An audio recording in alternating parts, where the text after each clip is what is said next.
You think about making it a stand-up fight at all? You know, my coaches were telling me to do that, and going into the second round and the third round, yeah, that was the plan, and I'm not sure what happened in between the bell ringing and us grabbing a hold of each other. Something in my brain just kicked in and said, grab a hold of them, and that's something I'll go back and watch the tape on and make sure we'll correct. But you know, in the meantime, it's just an opportunity to you know, show all the young and up-and-coming guys in the sport that you know, this is a cutthroat game, and the margin of error in mixed martial arts is very slim, and any mistake you make, you will pay for it. Did he surprise you with anything? He didn't surprise me, no. You know, I felt like I could get out of the submission when he first threw up the triangle. I knew he was going to switch between a triangle and an armbar combination, and you know, I tried to make the adjustments in each submission he threw up, and he was just a split step ahead of me. Did you think you could have won the decision had it gone another 50 I did, seconds? yeah, I did. Right when I got on top of him in the middle of the third round, I felt like that was my time to win the fight, and at that point I was just I was trying to advance position. I never want to be a fighter who just lays on someone and looks for the decision, and I think it was my attempts to pass guard that ended up biting me in the ass. Did his size give you any trouble? He was huge, man, yeah, and I'm used to being the biggest guy in the middleweight division. Everyone looks at me and says I'm big, and I know I am big and I'm large, but he was a very, very large middleweight, the biggest guy I've ever fought. All week long you've been saying that this was not going to be an easy fight. What did you see that others didn't see before tonight?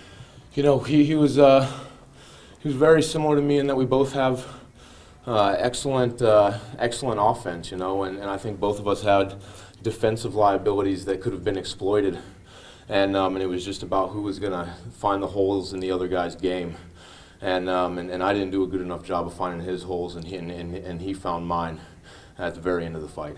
We've talked about how busy you are with everything that you do. How do you regroup after this? You know, like I said, this is just an opportunity to show the guys that look up to me that you know, that MMA is a game of just, you know, inches and milliseconds, and nobody's safe. Nobody's safe in this game. Look at Ronda Rousey. She looked unbeatable. She looked unstoppable, and she was stifled and got her ass kicked. So at that point, after that fight, I don't think there's anybody who should be watching mixed martial arts and be surprised by any outcome. Was there any added disappointment just getting the fight in Florida and just not being able to pull out a result? Yeah, absolutely, absolutely. I was hugely disappointed. You know, right now as we're sitting here talking and I'm speaking with all you guys, I'm realizing that I'm going to have to walk back into that crowd of friends and family and everyone who flew from all over the country and drove from all over the state to come see me, and you know, I'm going to have to explain to them why I didn't come home with the victory. So it's times like these you find out who your real friends are anyway. Does this disappointment encourage you to go back into the gym, or does it make you a little hesitant? No, you know, I got a lot of these questions about how often I want to fight leading up to this fight, and I think that with all the things I have going on, I still think that twice a year is good for me. One summer fight and one winter fight is how I keep my mind and body sharp, and I know there's a lot of folks who would prefer that I fight more often than that, and I have friends and family who don't want me to fight at all. So it's completely up to me and my decision, and while I do give you know, a lot of weight to what my friends and family and coaches tell me, ultimately the decision is mine. Orlando, Sentinel newspaper, check it out, yeah, do us the favor, promise that you will love it later, I promise, we got Central Florida flavor, yeah.